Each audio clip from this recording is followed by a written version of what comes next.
Baik, Assalamualaikum warahmatullahi wabarakatuh. Kita masuk ke pertemuan ke-12 Sistem Pengendalian Manajemen tentang ukuran kinerja.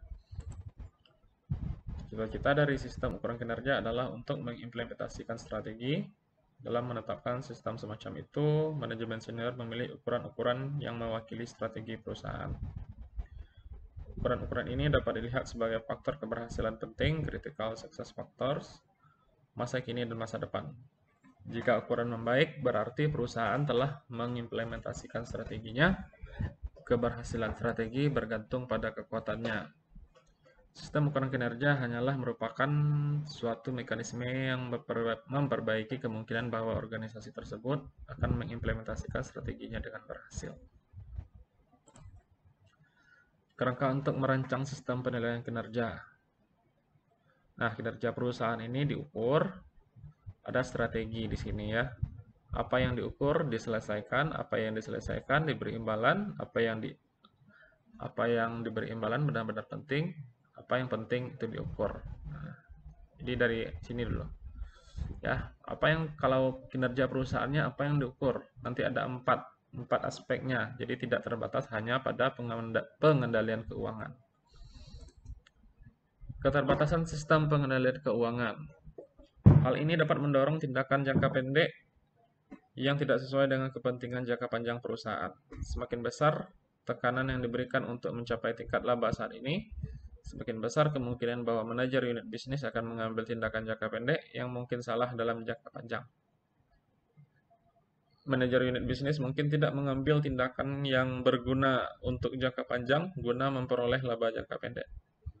Pengendalian keuangan yang ketat dapat memotivasi manajer untuk memanipulasi data. Ya, ada perusahaan ini yang mungkin hanya berfokus pada penjualan, lupa dia melakukan inovasi dan pembaruan pada produknya, akhirnya menyebabkan produknya hanya terjual pada beberapa tahun ke depan, tapi tidak bertahan sampai 10-20 tahun kemudian. Gitu.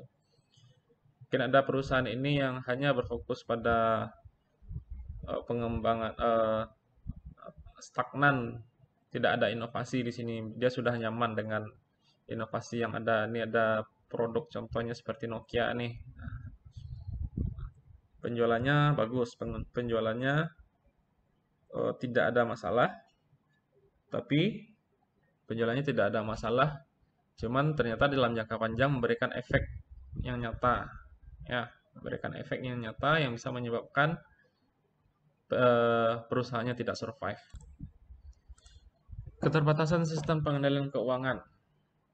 Menggunakan laba jangka pendek sebagai satu-satunya tujuan dapat mendistorsi komunikasi antara manajer unit bisnis dengan manajemen senior. Pengendalian keuangan yang ketat dapat memotivasi manajer untuk memanipulasi data. Nah, jadi ada kekurangan ketika menilai kinerja itu hanya berdasarkan keuangan saja. Ya. Jadi harus ada namanya sistem yang lebih komprehensif bagaimana menilai perusahaan ini secara komprehensif, secara menyeluruh. Suatu ukuran tidak dapat mengendalikan sistem yang kompleks dan terlalu banyak ukuran penting membuat sistem tersebut menjadi terlalu kompleks. Nah, maksudnya harus ada sistem ukurannya. Nah, inilah dia balance scorecard. Balance berarti berimbang ya. Balance scorecard adalah suatu contoh dari sistem ukuran kinerja. Bisnis diukur dari 4 perspektif ini. Keuangan ada 4 perspektif yang diukur di balance scorecard. Yang keuangan margin laba, ROA, arus kas, pelanggan, pangsa pasar, indeks kepuasan pelanggan. Yang ketiga adalah bisnis internal, retensi karyawan, pengurangan waktu siklus. Yang keempat adalah inovasi dan pembelajaran. Nah, jadi 4 perspektif yang diukur di balance scorecard adalah 4. Yang pertama adalah keuangan, pelanggan, bisnis internal, dan inovasi dan pembelajaran. Nah, keuangan ini perlu kita ukur. Harus perusahaan yang bagus itu pasti labanya harus bertumbuh ya. Labanya bertumbuh. Nah, ROA di sini berarti ROA di sini berarti return on asset, profitabilitas. Beda nggak laba sama profitabilitas? Beda. Kalau laba itu kan selisih dari penjualan dikurang dengan beban-beban. Nah, Kalau ROA itu adalah profitabilitas adalah kemampuan perusahaan dalam menghasilkan laba. Bisa rumusnya ROA, return on asset, laba bersih dibagi total aset, return on equity, laba bersih dibagi dengan total modal. Nah, kalau harus kas, ya lihat keuangan perusahaan yang baik ini harus kasnya harus positif, positif cash flow. Ya, itu yang pertama. Perspektif yang kedua adalah perspektif pelanggan. Perusahaan yang baik itu harus diukur juga pelanggannya. Contohnya pangsa pasarnya, indeks kepuasan pelanggan. Nah, banyak sekali perusahaan-perusahaan yang melakukan survei terhadap produk atau layanannya. Kemudian pangsa pasar. Nah, jadi seperti ini. Jika keuangannya bertumbuh, nah kira-kira pangsa pasarnya gimana? Apakah bertumbuh atau tidak? Apakah pangsa pasarnya bertumbuh atau tidak? Misalnya, apakah sekarang ini dia hanya masih menjadi market follower?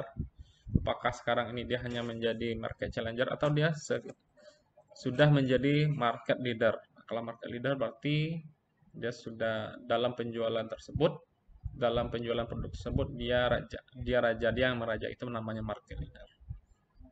Contoh dalam sepeda motor, siapa market leadernya? Honda gitu. Atau misalnya dalam handphone, siapa yang merajai? Nah, ada Samsung, ada Apple. Ada Samsung yang untuk wilayah Asia, kalau di wilayah Amerika ada Apple. Yang ketiga adalah bisnis internal. Contohnya retensi karyawan dan pengurangan waktu siklus. Pengurangan waktu siklus dalam produksi ini bisa juga retensi karyawan. Oke. Nah, eh, kenapa karyawan ini perlu dipertahankan retensi? Ya, karyawan harus dipertahankan. Kalau karyawan tidak dipertahankan, dia akan pergi ke tempat lain yang lebih baik. Kemudian kita harus merekrut lagi, melatih lagi. Nah, akhirnya tujuan jangka panjang tidak tercapai. Itu pentingnya retensi karyawan. Bagaimana cara meretensi karyawan? Diberi gaji yang cukup, diberi tunjangan yang cukup. Ya, diberi tunjangan yang layak ya, diberi tunjangan layak, diberi gaji yang layak, tunjangan dan insentif gitu. Kemudian ada pengurangan waktu siklus. Nah, pengurangan waktu siklus ini misalnya dalam sebuah proses produksi, gitu, dalam sebuah proses produksi, ada nggak aktivitas yang tidak yang bisa dipotong, maka itu dikurangi gitu, dalam proses produksi. Misalnya ini untuk menceknya sekali aja, nggak perlu ngecek 2 kali. Atau ini misalnya tenaga kerja nggak perlu di sini karena udah ada mesinnya, maka perlu dikurangi.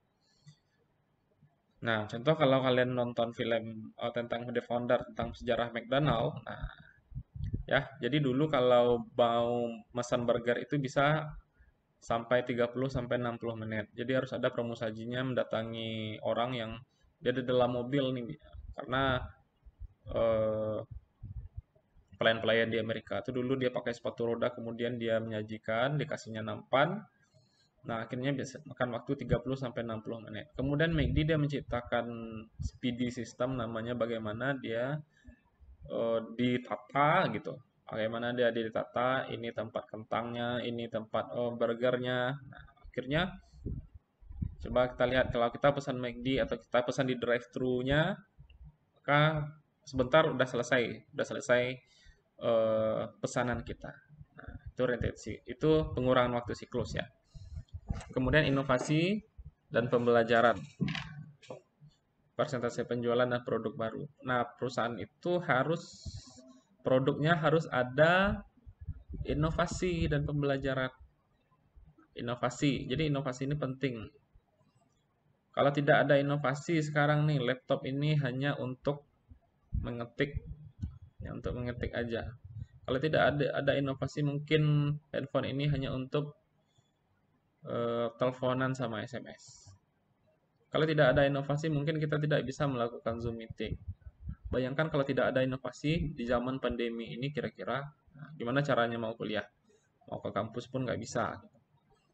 Karena ada inovasi lah, karena ada inovasi, makanya bisa memudahkan kita dalam melakukan berbagai hal. Nah, kemudian produk atau perusahaan harus ada pembelajaran, ya. harus ada belajar, ya, harus belajar dari kesalahan di mana kelemahannya. Nah, kalau tidak belajar hanya puas dengan yang ada saja, maka itu tidak akan cukup. Nokia kenapa dia bisa kolaps? Karena dia nyaman dengan sistemnya sendiri. Tapi orang sudah mengembangkan sistem baru yang lebih bagus, yaitu Android. Ya, Samsung yang awalnya hanya market follower di bidang handphone, sekarang dia merajai untuk market handphone di Asia. Oke, jadi itu tolong dipahami balance scorecard ini 4 perspektif dalam balance scorecard. Ada kemudian kita masuk ke sistem penilaian kinerja, pertimbangan tambahan. Suatu sistem penilaian kinerja berusaha untuk memenuhi kebutuhan dari pihak pemangku kepentingan atau stakeholder yang berbeda dari organisasi perusahaan dengan menciptakan campuran dari ukuran-ukuran strategis, ukuran, hasil, dan pemicu, ukuran keuangan dan non-keuangan, serta ukuran internal dan eksternal. Faktor kunci keberhasilan lagi. Variabel kunci yang berfokus pada pelanggan. Ini perspektif pelanggan ya. Pemesanan. Nah, mana cara memesannya? Kira-kira kalau kita mau fokus pada pelanggan, memesan barang, kita punya produk, memesan produk kita ini harus gampang gitu. Bisa langsung, bisa online, bisa lewat marketplace. Nah, gitu. Pesanan tertunda gimana caranya? Nah, ya. Kemudian pangsa pasar. Pangsa pasar ini market leadernya ya. Nah, bisa enggak kita menjangkau customer dan calon customer? Pesanan dari pelanggan kunci. Nah, kalau pelanggan kunci berarti pelanggan yang loyal ya. Ingat, biaya untuk mencari pelanggan baru itu bisa 5-7 kali lebih mahal daripada mempertahankan pelanggan yang lama. Kemudian kepuasan pelanggan, nah harus diukur, harus dipertahankan, karena kepuasan pelanggan ini akan menyebabkan orang loyal, akan menyebabkan pelanggan loyal, dan loyal dia akan melakukan pembelian ulang, repurchase namanya. Dia akan melakukan promosi gratis untuk produk Anda. Kemudian retensi retensi pelanggan, karyawannya harus bertahan, retensi pelanggan kalau bisa bertahan. Nah, kalau orang kemudian loyalitas pelanggan, kalau sudah loyal, nah ini akan menambah pemasukan, menambah pendapatan bagi perusahaan secara berkesinambungan. Next, variabel kunci yang berkaitan dengan proses bisnis internal. Ya, utilisasi kapasitas ya. Ini kita punya pabriknya kapasitas produksinya sekian gitu. Kemudian ternyata nggak bisa. Ya, ternyata kapasitas produksi kita itu masih sedikit. Nah, berarti itu tidak memanfaatkan. Kemudian pengirimannya harus tepat waktu, kemudian perputaran persediaan, kualitas produknya sama waktu siklus. Nah, seperti yang saya ceritakan tadi tentang MACD tadi, speedy sistemnya. Ya, itu faktor kunci keberhasilan untuk berfokus pada pelanggan dan proses bisnis internal. Ada lagi yang lain yaitu tentang ROA, juga ada inovasi dan pembelajaran, juga ada variabel kunci. Implementasi sistem pengukuran kinerja. Pertama, kita mendefinisikan strategi, mendefinisikan ukuran-ukuran dari strategi, mengintegrasikan ukuran-ukuran ke dalam sistem manajemen, meninjau ukuran dan hasilnya secara berkala. Kesulitan dalam mengimplementasikan sistem pengukuran kinerja, korelasi yang buruk antara ukuran non-keuangan dan hasilnya, terpaku pada hasil keuangan, ukuran-ukuran tidak diperbaharui, terlalu banyak pengukuran, kesulitan trade-off. Praktek-praktek pengukuran, jenis ukuran, kualitas ukuran, hubungan ukuran dengan kompensasi. Nah, ukuran ini harus sesuai dengan kompensasi. Maksudnya, ya, kinerja karyawan itu harus sesuai dengan kompensasi. Sistem penilaian sebagai alat implementasi strategi yang dipilih itu kemudian faktor kunci keberhasilan, rancangan dan operasi dari sistem pengendalian manajemen. Sistem pengendalian manajemen hari ini merupakan bahan untuk strategi esok hari. Oke, ini silakan dibaca ya. Oke, terima kasih. Nah, jadi silakan dipahami bahwa ada pengukuran kinerja itu secara komprehensif ada 4. Yang pertama adalah kepuasan pelanggan yang diukurnya, yang kedua adalah keuangan, yang ketiga adalah inovasi dan pembelajaran, yang keempat tadi adalah bisnis internal ya. Nah, itu 4 itu jangan sampai lupa ya. Terima kasih. Assalamualaikum warahmatullahi wabarakatuh.